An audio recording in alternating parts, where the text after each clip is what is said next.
Loading. By Donald Braveheart. Stewart George Groves, 263, 19 KOs, has fought in 4 world title fights, winning 1.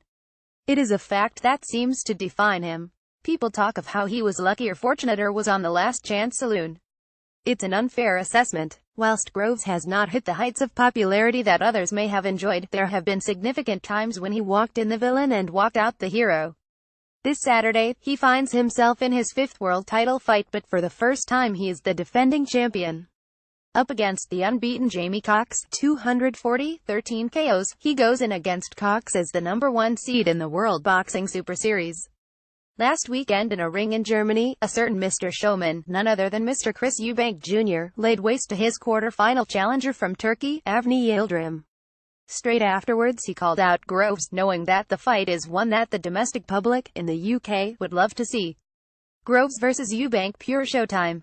Before Groves manages to fulfill that destiny, he has one fight to get through, and for many in the boxing business, Groves' rise to the ABA win against Fedor Chutinov was nothing less than deserved.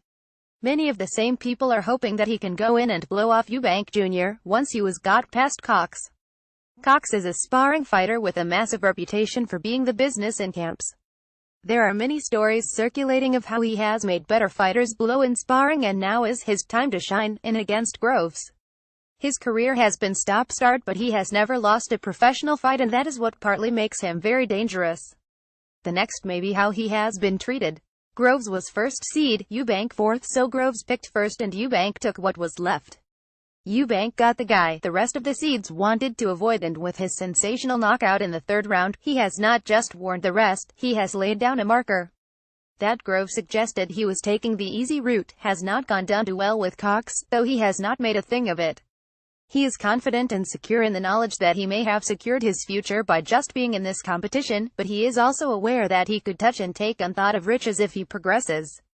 Whilst I think Cox may be the dark horse's dark horse, most people think Groves has enough to win comfortably. That opinion is couched in the experiences that we have had watching Groves. His amateur pedigree saw him win the national finals twice, in 2006 and 2007. As a professional he has held the British, Commonwealth and European titles, but it has been his 4 world titles fights in 1 grudge match, all title fights, of which Cox has no experience, that have defined his career. Turning professional in 2008, Groves was always on a collision course with a certain Mr. James DeGale. He had beaten Chunky in the amateurs and Chunky wanted revenge. On the 21st of May 2011, after a lot of trash-talking and unpleasantness, the two met in a ring at the O2 Arena in London. On the line were Groves' Commonwealth and DeGale's British title. Someone was destined to walk in with 1 belt and leave with 2 on a majority decision after a very tight fight. That was Groves. As he walked away with a massive grin and his 2nd win against the Olympic gold medalist. Since then a rematch has always been on the cards. What would push it to one side was something even bigger. Though it took 2 years, along came a massive payday and a massive opportunity as Groves became the mandatory challenger for the IBF super middleweight title. The holder, a certain Mr. Carl Froch, disliked Groves almost as much as DeGale had. As well as the IBF title, on went the WBA title to spice things up as they met in Manchester on the 23rd of November 2013. Leading up to the fight, in a move that was becoming usual for Mr. Groves, he changed trainers. Some may call him headstrong, and others foolhardy, but out went Adam Booth and in came Paddy Fitzpatrick. In the 9th round of a fight, he was winning on all 3 scorecards. Groves was stopped controversially by the referee. Groves and the crowd were very unhappy, and though I believe it was the right decision, Groves had won over the crowd. He had been booed by them on his ring walk, and now Froch was booed during his post-fight interview. There was only one way this could be resolved. The rematch saw 80,000 people come to Wembley Stadium to witness the biggest boxing match held in the UK and post-Warriors, until a certain Mr. Joshua and Mr. Klitschko added another 10,000 onto their attendance recently. Groves arrived in a London bus for his ring walk, and all the glamour and glitter were there to see him attempt to avenge his very first professional loss. With an 8th round knockout, it was to be his 2nd professional loss. The argument had been settled in front of what the British public wanted to see, according to Carl Froch. The time had come to rebuild and come back. On the 12th of September 2015, Groves returned to a world title ring, this time in the USA and for the WBC belt, against Badou Jack. Groves had fought in America twice before, so being away from home was no issue. Alongside his trainer Fitzpatrick, Groves could have won the fight but seemed to relax a little in the later rounds, clearly under the impression he was winning well. The split decision that went against led to another split with his trainer, again, and further heartache. Groves was becoming the bridesmaid. Now training with Shane McGuigan, son of Barry McGuigan, Groves did a very clever thing, took on all comers.